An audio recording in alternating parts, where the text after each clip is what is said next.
with feeding mga idol sa aking mga sisiw at malapit na sila maging 1 month old. Kaya malapit na sila mag-isang buwan. At ayan, tinatry ko na bigyan sila ng with feeding. Kasi maya-maya sila humihingi ng patoka. At ayan, maganda sa ating mga alaga na testingin natin agad ng with feeding. Tapos dry. At ayan ay may vitamins din yan mga idol. Kasi ayan ay protein C. At subok na yan sa ating mga alaga. Ayan mga vitamins na yan. At ayan ay tatak na excellent. At hindi tayo napoproduce ng vitamins. At ayan ay vitamins at lagi kong ginagamit. At kita nyo mga idol yung aking kadaway. At napaka-healthy. Tuloy-tuloy ko lang to hanggang sa paglaki. Para iwas tayo sa sakit. At tapos yung laging binibigay natin na patoka. At yung patoka nila ay laging malinis. At para ay healthy. At pag apak na sila sa 1 month old ay pupurgay natin yan. At pasensya na mga idol at ang aking boses ay maano kasi may sipon tayo. At ayan yung aking sisiw. At ayan ay yung takal niyan mga idol ay 3 takal. Yung sa maliit lang, yung sa 10 grams yung takalan kong ginagamit, yung Yakult. At yan ay plain water din yung nandun sa likod. Lahat ng aking mga alaga ay tapos na tayo magbigay ng patoka at maaga tayo natapos. Dahil ito na naman yung aking asikasuhin, itong aking mga pasisiw. At no, at ang bilis lang nila lumaki kasi yan alaga sila sa vitamins. At ito ay walang vaccine. At yung ano nila, yung ano nila ng tubig at nilagyan ko ng ganyan kasi para pag umaapak sila dun sa inuman at hindi magkakaroon ng buhangin kasi para secure tayo na malinis yung painuman nila at tapos yung patokaan. At kita nyo naman mga idol, ang bilis talaga lumaki ng aking mga sisiw. Kasi maya maya sila humingi ng patoka. At hindi naman natin pwedeng sabing pasawaan. At dapat kailangan din natin sila ng oras na para bigyan sila ng patoka. At ngayon ay anong oras na ngayon? Titignan natin kung anong oras. Mga 11 na. O mga 12:30 at bibigyan ulit natin sila ng patoka. At yun ay gagawin na naman natin ay yung dry. Ganito lang. At kitesting ko talaga. Kahapon ko na itong tinisting ng with feeding. Ginamit ko ay yung Ornistat din na vitamins at alternate lang para kasi yung ano mga idol, yung Ornistat ay vitamins din yon at iwas din sa sakit. At pag yan napansin natin na tumatay din ng puti at may pula kasi yung Ornistat din mga idol ay ano din yan, may gamot din yan. Siyempre lahat ng binibigay natin na gamot at mayroon din na amino acid at anti ano din vitamins. lahat na naging vitamins ko dito sa aking mga alaga ay subok na to mga idol. At meron din akong dalawang sisiw din na inano natin sa karton at dalawa, at hindi ko pwede dito ihalo kasi hindi sila kilala nitong anim na sisiw, tapos itong inahin kasi itim kasi yun. At doon tignan natin mga idol habang tumutuka yan, at tignan natin nandun sa karton. At yun yung isa rin na ang inalagaan ko din, at sisardoin natin dito at punta natin.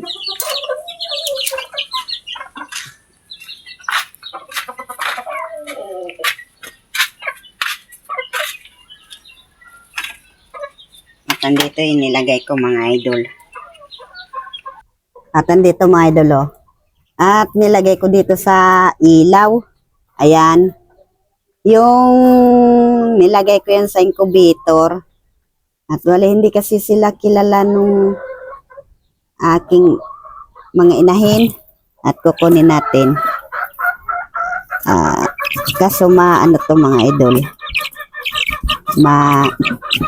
Ilap. Kasabay din to ni kanaway. Ayan o. At hindi nyo kita mga idol. Ayan o. At ayan o, malaki na rin. At ito ay nasa ano na ngayon. Hindi ko kasi yun na sulat sa notebook. At ito at napakaliit din ito mga idol at walang balahibo. At ito mubo na siya ng balahibo. Ayan ay dalawa lang.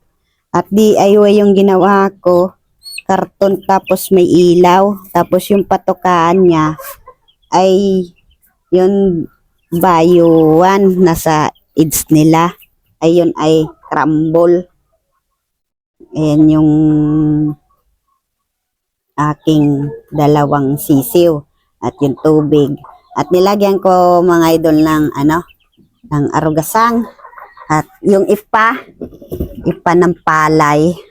At doon ay punta rin tayo doon sa aking mga pasisiw din.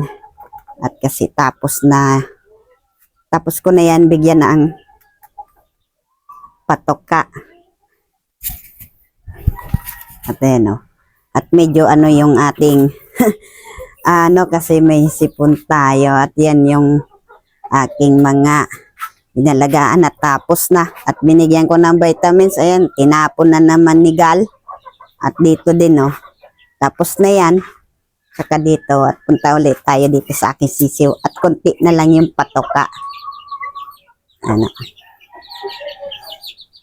Yun.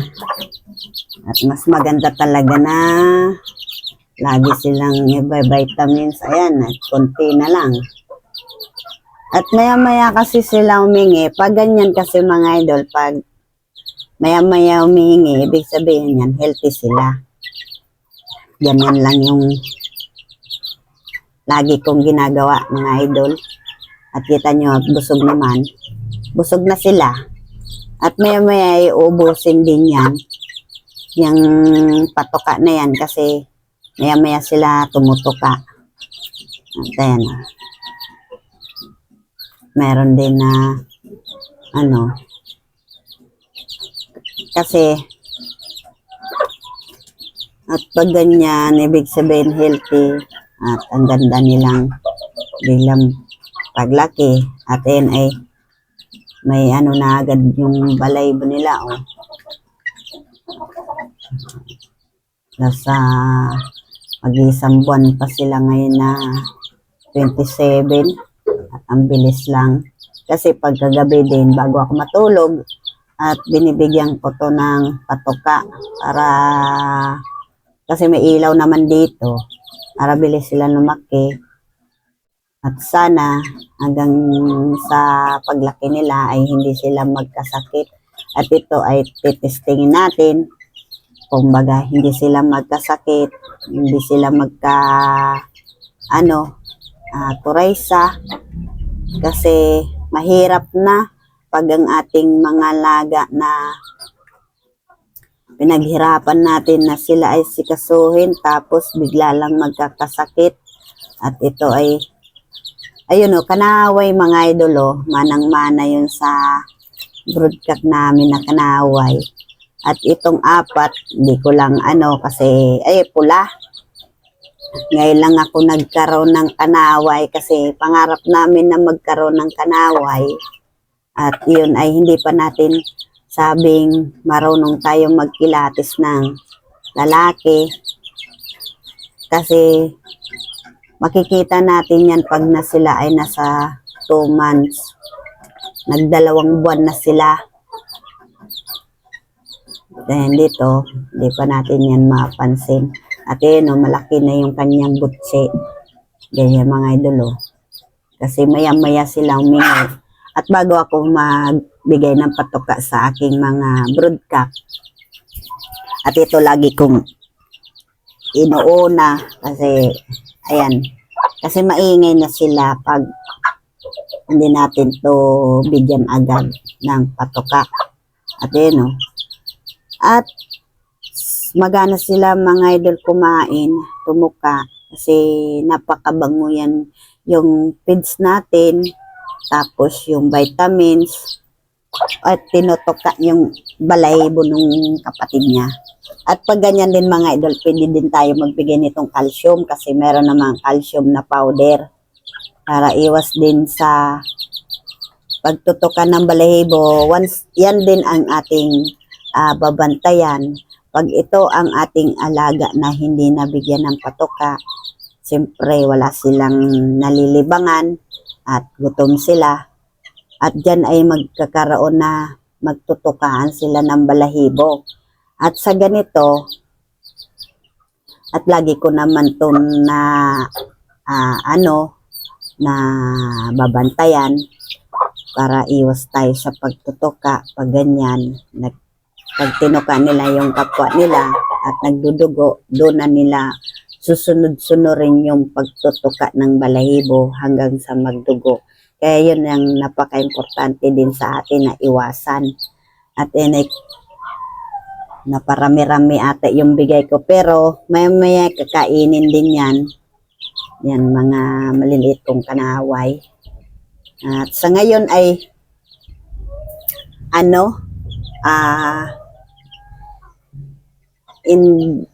ning tawag to, at mahangin at malamig dito. At yan sa ramdam nyo naman yung hangin, talagang malakas yung hangin dito. At yun na, may napansin ako doon mga idol at mayroong ibon doon at napakalaki. Kita nyo mga idol, ayun yung naglalakad doon. Kita nyo mga idol, ayun may ibon. At dito mga idol at itong isa kong inahin at hinawakan ko kahapon. At ayan ay dito to. At hindi siya nakakatuka masyado. At ayan nilabas ko. At mabait naman yung aking inahin. At hindi naman niya inaaway yung aking, hindi daw inaaway. At hindi niya naman inaano yung talagang inaaway niya yung basta-basta susugurin at yung papaloy at hindi naman. At ayan at nagpapakita yung araw. Tapos mamaya-maya at uulan. At di natin mano yung panahon. At ganito mas maganda yung ating kulungan na ganito ay nasisilagan ng araw.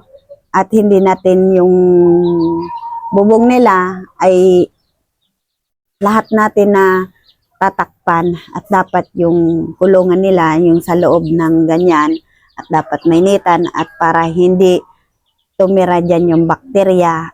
Kasi pag once na tinakpan nyo lahat yung bubong ng inyong broodcock at nandyan yung siyempre maaamoy nila at dyan din yung magkakasakit yung ating mga alaga kasi naaamoy nila yung baho. Sa ganyan naman na naarawan at hindi dyan madali lang silang matuyo. Ganyan, no? Kasi pagkakahapon, ng hapon mga idol, at pag nagbibigay ako ng patoka, ay biglang uulan. Kaya ang ginagawa ko sa hapon ay maaga ako nagbibigay. At yun, at with feeding din yung aking ginagawa at madali lang. Kasi pag with feeding, pagka umaga, kita nyo, at humihingi agad sila ng patoka. Tapos, hindi sila dyan nagpapakali kasi dapat bigyan natin agad. Pag ganyan mga idol na mabilis silang humingi ng, mabilis silang matunaw. Tapos, pagka umaga, akala nyo hindi nyo pa binibigyan ng patoka ang inyong alaga. Talagang masabi natin na hindi sila natutunawan kasi ang bilis nilang matunawan mga idol pag lagi nating with feeding at nakikita nyo naman sa katawan ng inyong alaga. Mabilis mag-function yung katawan, yung hubog agad, at meron naman na hindi pa naghuhubog kasi pili nyo yung inyong alaga kahit nabigyan nyo ng patoka, payat pa rin. At pag ganyan, kung gusto nyo maging malusog, buwan-buwan tayo magbibigay ng pamurga. Kasi meron din na pamurga na kung nai-immune naman ng inyong alaga na laging hammer, at dapat testingin nyo yung iba naman kasi yung deworm minsan nai-immune na sila sa isang gamot. Dapat tayo ay pabago-bago at para talaga yung lahat ng bulate na naka-standby dyan sa tiyan ng inyong alaga talagang mawawas out. Kasi meron din na worm, meron din na yung isang deworm na hindi na mamatay agad. Kailangan yung gamitin natin yung roundworm na pwede ipamurga. Kasi ako pa iba-iba ngayon na pamurga. Kaya na-testing ko na mga idol. Okay naman sa ating mga alaga pag tayo ay buwan-buwan nagbibigay. Dati, nagbibigay ako isang buwan, isang beses. Ngayon ay hindi na pa pwede. Kasi simula nung tayo ay nagbakuna, yung ibinakuna natin sa ating alaga ay yun din yung tawag nun, yun ay bakterya. Yun ang sini-inject natin sa ating alaga. Kumbaga sa yung deworm, kasi yung bakterya na in-inject natin sa ating alaga ay doon din sila nabubuhay. Kaya kailangan talaga natin na puksain yun. Kasi may sinabi sa akin si Kuya Go nung bago kami nagpa-inject. Kasi pag nag-i-inject, dapat nasa kondisyon yung inyong alaga. Naka-deworm na at nakapaligo na para yung ating manok ay relax at hindi stress. Kasi dyan din yung ating alaga na i-stress din dahil yung deworm na bubuhay dun sa tiyan. At yun ang tumutuka na dun sa bituka ng ating mga alaga. Kaya dyan nag-umpisa yung pagpapayat. Tapos yung itlog nung yung bulate ay doon na mamamahay na doon sa dinadaluyan ng bituka ng ating alaga. Kasi yun, yung simula nung inano ni Kuya Go, nakita ko nangingitlog na yung bulate. Kaya yun, nagkakaroon na ng pagkapayat ng aking mga alaga simula nung nagbaksin kami. At sa ngayon, aking mga experience, okay naman yung aking mga alaga ngayon. Kikita nyo mga idolo. Nakikita naman na, ayan, napaka-healthy at shiny. At sa ngayon ay lagi lang ako nagba-vitamins dito sa aking mga alaga. At yun o. Ganun lang. At hindi na tayo iikot doon mga idol kasi ayan. At mainit na.